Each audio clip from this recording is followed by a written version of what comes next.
It started small at first, barely noticeable. Karen, the dreaded HOA enforcer, had always had a way of making her presence felt in the neighborhood, but I never thought it would extend to my ranch. At first, it was just the occasional tire mark on my driveway, a faint imprint in the gravel that made me frown when I stepped outside in the mornings. I shrugged it off. Maybe someone's lost, I told myself. But then, the incidents started happening more frequently. At first, it was once or twice a week. Then, almost daily. And I realized, with a sinking feeling, that it was always her. Karen, the self-appointed sheriff of the neighborhood, had begun using my ranch as her personal shortcut, driving through my gate as if it belonged to her. The first time I confronted her, I tried to keep it polite. She was a force to be reckoned with a sharp tongue and that piercing gaze that made you feel like you were guilty even if you'd done nothing wrong. I walked out to the gate just as her SUV rolled in, tires crunching over the gravel, scattering dust across the neatly trimmed grass. I raised my hand, and she slowed just enough to throw me a glance, one eyebrow arched. "Morning, Karen," I said, trying to keep my voice steady. "You can't drive through here. This is private property." Her response was classic Karen. She smirked and waved a dismissive hand. "Oh, I'm in a hurry." "Just a shortcut," she said. She didn't even bother to slow down completely, and before I could say another word, she was gone, leaving a trail of dust and irritation in her wake. I stared after her, jaw tight, wondering how someone could be so oblivious or so arrogant. I went back inside, muttering under my breath, and checked the gate, making sure nothing was damaged. The wood was scratched in a few places, the hinges groaning slightly, but it was intact. That time, I chalked it up to a lesson learned. Karen had no respect for boundaries. Over the next few days, I tried to reason with her in different ways. I left notes on her windshield, polite ones, almost cheerful: "Please do not enter my property. Private ranch. Thank you." She tore them off or ignored them. I called the HOA office, trying to get some support. The response was vague, almost apologetic, but ultimately useless. "We'll remind her," they said, in a tone that suggested they knew it would make no difference. And it didn't. The incidents escalated. Karen didn't just drive through in the mornings, she came at odd hours, sometimes mid-afternoon when I was tending to the horses, other times in the evening when the sun was setting and the ranch looked golden, peaceful, untouched. Each time, the squeal of her tires echoed across the fields, startling the animals. Thunder, my prize stallion, would rear back, hooves pounding against the ground, his dark mane flying wildly. The other horses would snort and stamp, spooked by the intrusion. I had to calm them down, speaking softly, walking slowly among them while Karen's SUV disappeared in the distance, leaving chaos behind. It wasn't just the animals that suffered. My sense of peace, the quiet that had defined my mornings on the ranch for years, was being shattered. Every morning that I stepped outside, I felt a knot of tension in my stomach, anticipating the inevitable sound of tires crunching through my gate. I started timing my chores around it, watching the driveway obsessively, waiting for the flash of her car. It was maddening. There was a part of me that wanted to confront her directly, to yell, to demand respect, but I knew that would only escalate the situation. Karen thrived on confrontation. She was aggressive, combative, and always had the last word. Then came the incident that changed everything. I had been in the barn, preparing feed for the horses, when I heard the unmistakable squeal of tires on gravel. At first, I froze, thinking maybe I had misheard. But then, the sound came again, louder this time, closer. I ran outside and caught a glimpse of her SUV hurtling through the gate, moving faster than ever before. Thunder, curious and cautious, stepped into her path, ears pinned back, nostrils flaring. My heart stopped. I screamed, "Stop," but it was too late. Karen slammed on the brakes, skidding inches from the horse's hooves. Thunder bolted sideways, narrowly avoiding a collision, his muscles taut with fear. I stood there, trembling, my hands gripping the edge of the gate, as Karen slammed the SUV into gear and sped off, leaving me shaking with fury and disbelief. That was the breaking point. I realized then that this wasn't just about inconvenience or irritation, it was dangerous. She could have killed Thunder, or worse, one of the other horses, or even me if I had been in the wrong place at the wrong time. I couldn't let this continue. I paced the yard that night, thinking, planning, my mind racing with possibilities. I considered fences, cameras, alarms, but none seemed sufficient. I needed a solution that would stop her, something that would make her think twice before ever crossing my property again. Sleep didn't come easily that night. I replayed the scene over and over in my head, imagining what I would do differently, how I could protect my ranch and my animals. By the time the moon hung low over the horizon, casting silver light across the fields, an idea began to form. I wouldn't confront her directly. I wouldn't engage in petty arguments or wait for the HOA to intervene. No, this required subtlety, strategy, and a touch of poetic justice. I needed a plan that would send a clear message without breaking any laws, without putting anyone in actual harm's way, but that would ensure Karen understood she could not simply drive through my gate whenever she pleased. I walked the perimeter of my property, studying the gate, the gravel road leading up to it, and the angle of approach that she always took. The possibilities began to unfold in my mind like a map of traps and deterrents, none of them violent, all of them clever. I imagined the look on her face, the shock, the embarrassment, just enough to make her stop, to make her respect my space. By the time the first light of dawn crept across the horizon, painting the fields in soft gold, I had decided. Karen had underestimated me for the last time. The next time she came barreling through my gate, she wouldn't just get a warning, she would get a lesson she would never forget. The days after the near accident were tense, charged with a kind of energy I hadn't felt in years. Every time I stepped outside, I could still see Karen's SUV barreling toward the gate, hear the tires crunching over the gravel in my mind, and feel the fear that had gripped Thunder and the other horses. I knew I couldn't rely on warnings, notes, or polite conversations anymore. Karen had made it clear that rules didn't apply to her. So, I began planning with meticulous care, thinking about every detail, every angle, every variable that could go wrong. I walked the perimeter of the ranch repeatedly, my eyes scanning the driveway, the fence line, and the gate itself. The gate was sturdy, old, and reinforced with heavy iron hinges, but it had a flaw, a subtle gap at the top of the frame where a small rig could be installed without anyone noticing. That tiny imperfection became the cornerstone of my plan. I didn't want to harm her, not physically.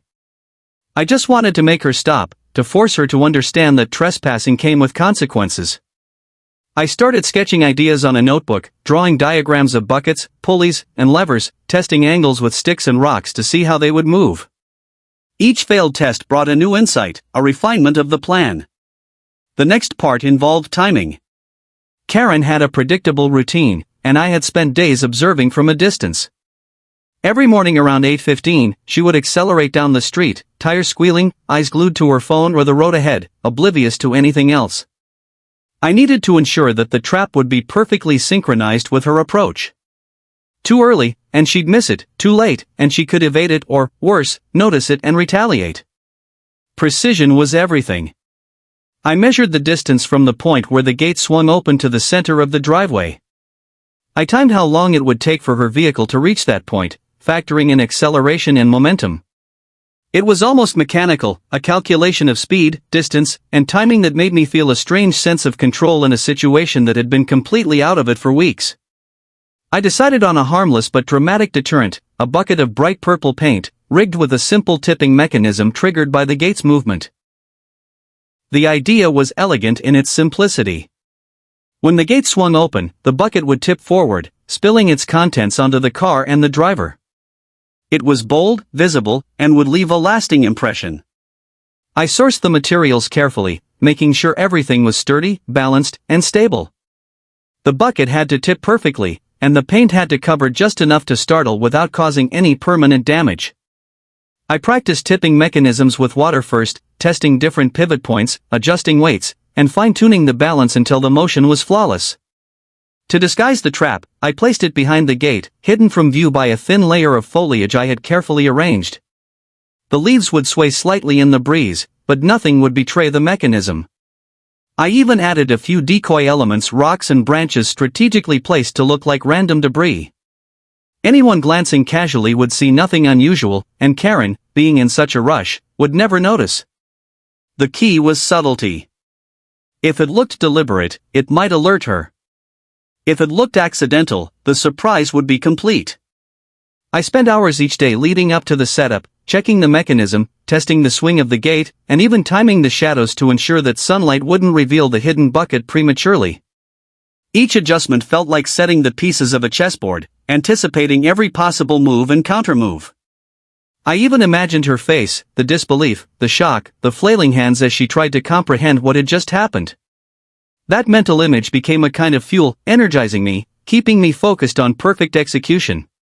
On the day of the big reveal, I prepared the ranch as though it were a stage set for a play. I cleaned the driveway, straightened the hedges, and even swept the gravel to remove any new tire tracks that might betray my secret.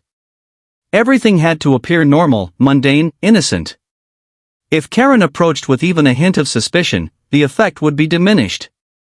I positioned myself in the barn, hidden behind the hay bales, with a clear line of sight to the gate. My heart raced, a mixture of anticipation and adrenaline, every muscle tense, every sense alert. I could hear the wind rustling through the trees, the distant crowing of a rooster, and the occasional snort from thunder as he grazed near the barn. I reminded myself of the rules I had set: no harm, no permanent damage, no escalation beyond embarrassment. This wasn't about revenge, it was about respect and boundaries. Karen had ignored polite warnings, official notices, and common decency.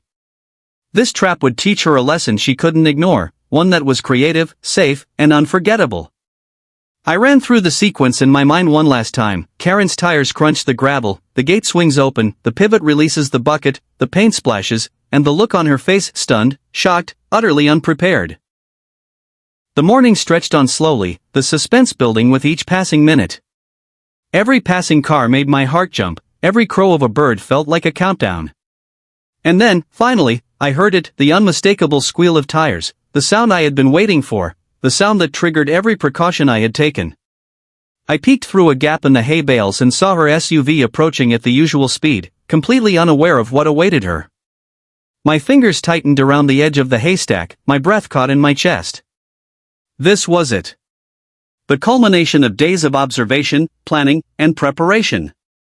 As she neared the gate, I felt a thrill of anticipation so sharp it made my stomach twist. The SUV slowed slightly as it hit the driveway curve, but not enough to disrupt the timing. I watched the gate swing open, and the mechanism responded perfectly, the bucket tipping in a fluid motion. The paint surged forward, a wave of bright purple that would cover anything or anyone directly beneath it. I held my breath, heart hammering, waiting for the inevitable impact, and for the first time in weeks, I felt a sense of satisfaction, a surge of control and justice that was entirely mine to claim. The morning had an almost surreal quality, the kind of quiet that makes you hyper-aware of every sound, every movement, every shadow. I had been waiting for this moment for days, rehearsing it over and over in my mind, and yet now that it was here, my heart pounded like a drum in my chest. I crouched behind the hay bales in the barn, every muscle taut, every sense alert. The trap was set perfectly, the bucket balanced, the paint ready, the gate positioned to trigger it at exactly the right moment. I peeked through a narrow gap, scanning the driveway for the first sign of Karen, my pulse quickening with anticipation and nerves. At exactly 8:15 a.m., the crunch of gravel reached my ears. I recognized the sound instantly, the unmistakable signature of Karen's SUV hurtling down the lane at full speed. She was late, or maybe she just always drove like a storm, tires throwing dust and pebbles across the carefully raked driveway. She didn't slow, didn't glance at the little maintenance in progress sign I had placed subtly nearby. Her eyes were locked on the road, her phone clutched in one hand, oblivious to everything around her. The moment had come. The gate swung open with a smooth, mechanical precision, and the bucket responded exactly as I had designed. Paint surged forward, a wave of brilliant purple that splashed against the hood of the SUV and dripped down the windshield. Karen's eyes widened in absolute disbelief, her mouth opening in a silent scream as the color coated her carefully maintained vehicle. She jerked the wheel, trying to stop, but the motion was too sudden. The paint was everywhere, a vivid, unmissable warning that she had crossed a line. She scrambled to wipe it from her face, muttering curses and incoherent words, and for the first time, she seemed genuinely off balance, genuinely surprised by the consequences of her own reckless behavior. I stepped out from behind the hay bales, camera in hand, capturing every moment. "Good morning, Karen," I called cheerfully, my voice carrying across the ranch in the crisp morning air. "Seems like you found my new gate security system." Her face contorted with frustration and embarrassment, eyes darting around to see if anyone else was witnessing her humiliation. The colors on her car glistened in the sunlight, streaks of purple against the metallic paint, a vivid display of the boundary she had crossed one too many times. She glared at me, sputtering, pointing a finger, her usual air of confidence shattered, replaced with disbelief. This is outrageous," she cried. "You can't, this isn't," she trailed off, as if even she couldn't formulate the right words to describe what had just happened. I smiled, keeping my tone light, almost teasing, and shook my head slowly. "I tried to warn you, Karen. Polite notes, calls to the HOA, nothing worked. But now, I think you understand. Trespassing isn't just rude, it's unacceptable." For a long moment, she just stood there, dripping in paint, muttering under her breath, her anger clashing with the shock of being caught so completely off guard. The SUV sat in the driveway, streaked and splattered, and she seemed to realize, finally, that there was no escaping the lesson. She looked around, as though searching for allies, but the ranch was empty. The horses grazed quietly in the distance, thunder giving a casual snort, as if approving of my actions, and the wind whispered softly through the trees, a gentle accompaniment to the drama unfolding. Karen's hands trembled as she tried to salvage the situation, wiping paint from the windshield, the hood, and even her face. She muttered something about calling the HOA, about reporting me, about legal action, but the words had no power here.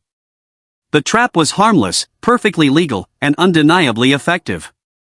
Every word she spoke sounded hollow, overshadowed by the undeniable fact that she had been caught red-handed, exposed in her arrogance and disregard for boundaries.